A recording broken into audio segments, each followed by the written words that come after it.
సామాన్య కాంగ్రెస్ పార్టీ కార్యకర్త 84 నుంచి ఎన్ఎస్ఏలో ప్రయాణమైనటువంటి రాజకీయ జీవితంలో భాగంగా మా అఖిల భారత కాంగ్రెస్ పార్టీ అధ్యక్షులు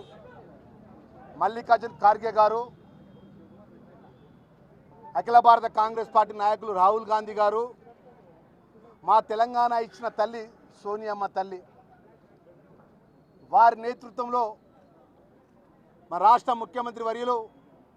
పెద్దలు రేవంత్ రెడ్డి గారు, గౌరవ మంత్రివర్గం అంతా కూడా డిప్యూటీ చీఫ్ మినిస్టర్ గారు మొదలుపెట్టుకుంటే యావత్ మంత్రివర్గం అంతా కూడా తెలంగాణ రాష్ట్రంలో 30 సంవత్సరాలకు వెళ్ళినటువంటి మా న్యాయమైన మాదిగా జనాభా ప్రతిపాదిక వర్గం ఏదైతే సుప్రీంకోర్టు జడ్జిమెంట్ను గౌరవ ముఖ్యమంత్రి అమలు చేసిన చట్టాన్ని అమలు చేసిన సందర్భంలో పట్ట యావత్ తెలంగాణ రాష్ట్రంలో మాదిగా మా కుటుంబ సభ్యుల పక్షాన మేము 6 శాసనసభ్యులం, మా మందల సామ్యలన్న గారు కానీ, మా సత్యన్న మానకొండ ఎమ్మెల్యే గారు కానీ, అదేవిధంగా మా జుక్కల్ ఎమ్మెల్యే లక్ష్మీకాంతం అన్న గారు కానీ, మా కాళ యాదన్న ఎమ్మెల్యే గారు కానీ, నేను కానీ, మేమందరం కూడా నకరకల్లి మా వీరేష్ అన్న కానీ, మేము 6 ఎమ్మెల్యేం అఖిల భారత కాంగ్రెస్ పార్టీ ముందు అయ్యా మీరు ఏదైతే మా 30 సంవత్సరాల న్యాయమైన సమస్య చేవెళ్ళ డిక్లరేషన్ ప్రకారం మల్లికార్జున్ ఖార్గే గారు, రాహుల్ గాంధీ గారు చట్టాన్ని చేసి ఫలాలు ఏబీసీ వర్గీకరణ చేసి చట్టాన్ని ఫలాలు మాకు అమలు చేస్తూ చట్టాన్ని అందించి గౌరవ ముఖ్యమంత్రి గారి నేతృత్వంలో మంత్రులంతా అందిస్తున్నటువంటి సందర్భంలో పట్ట మా వర్గానికి సుమారు 32 లక్షల మంది 2011లో ఉన్నటువంటి జనాభా ఈ 2025 అంటే సుమారు 50 లక్షల పై చిలుకు దాటింది. దానికి మా సామెలన్న,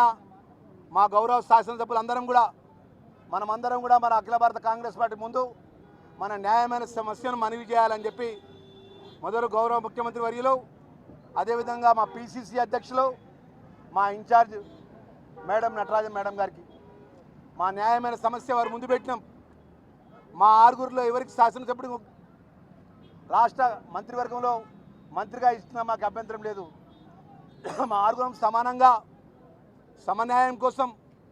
రాహుల్జీ ఏదైతే మాట్లాడతారో, ఎంతైతే జనాభా ఉంటుందో, ఎంతైతే ఆ జనాభా ప్రకారం హక్కు ఉంటుందో ఆ హక్కును అమలు చేసే విధంగా మాకు అమలు చేయాలని కోరినాం. ఈరోజు దేశంలో పేదవాళ్ళకు కానీ, అట్టడుగు వర్గాలకు కానీ, బలహీన వర్గాలకు కానీ,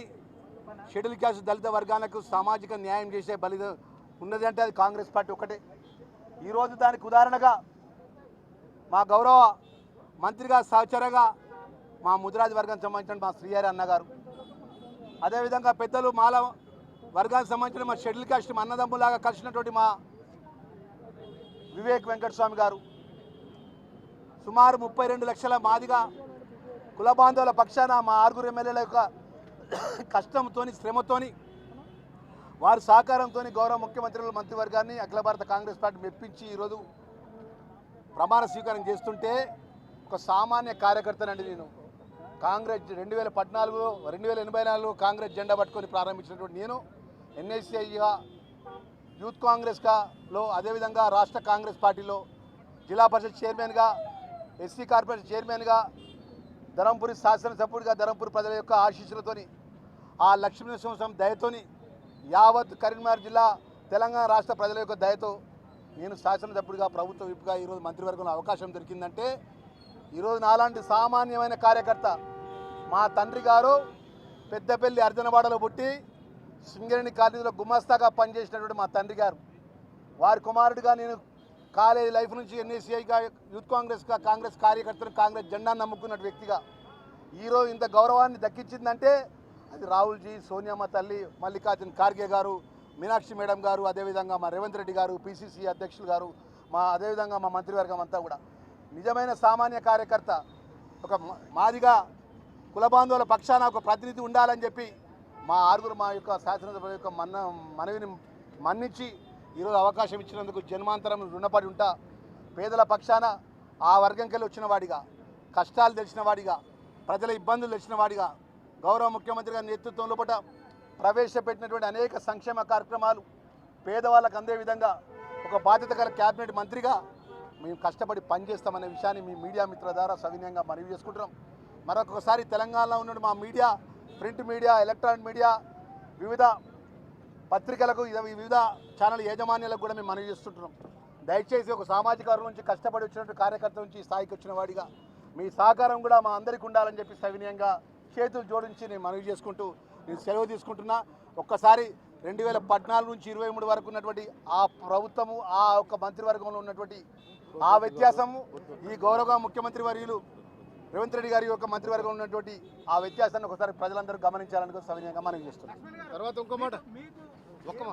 ఏ పోర్ట్ఫోలియో వస్తుంది అనుకుంటారో ప్రత్యేకంగా ఏ పోర్ట్ఫోలియోలోనైనా సేవ చేయాలనుకుంటున్నారో ఏం కోరుకుంటున్నారు? అయితే నేను చెప్తా చెప్పని అన్న పోర్ట్ఫోలియో ముఖ్యం కాదన్న, ప్రజలకు సేవ చేసే భాగ్యం దొరికింది. ఒక మామూలు కార్యకర్తనన్న నేను ఈ చేతిని కాంగ్రెస్ జెండా పట్టుకున్నా, ఈ చేతిని కాంగ్రెస్ పోస్టర్ అతికేసిందన్న. ఈరోజు ఇంత గౌరవం దొరుకుడే కాంగ్రెస్ పార్టీలో ఉండడం మన తల్లిదండ్రులు ఈరోజు లక్ష్మణ్ కుమార్గా నాకు జన్మనిచ్చి ధర్మపురి ప్రజలు నాకు అవకాశం ఇస్తే ఆ లక్ష్మణ దయతో ఈరోజు నాకు ఇంత పెద్ద అవకాశం దొరకడమే నా అదృష్టంగా సేవ చేసే భాగ్యం దొరికింది. ఏ పోర్ట్ఫోలియో ఇచ్చినా ప్రజలకు సేవ చేయడానికి సిద్ధంగా ఉంటాము. ఆహారనిశలు పనిచేస్తాము. ఆహారనిశలు మా శక్తి వంచన మా శక్తి ఎంతో అంత కష్టపడతామని చెప్పి మా వీడియో మనం చేస్తాం. తర్వాత ఇంకొక మాట, ఈరోజు అమరుడైన ఈరోజు అకాల మృతి చెందిన సహచర శాసనసభ్యులు మాగంటి గోపీనాథ్ గారికి మేము సంతాపాన్ని ప్రగాఢ సానుభూతి తెలియజేస్తాము.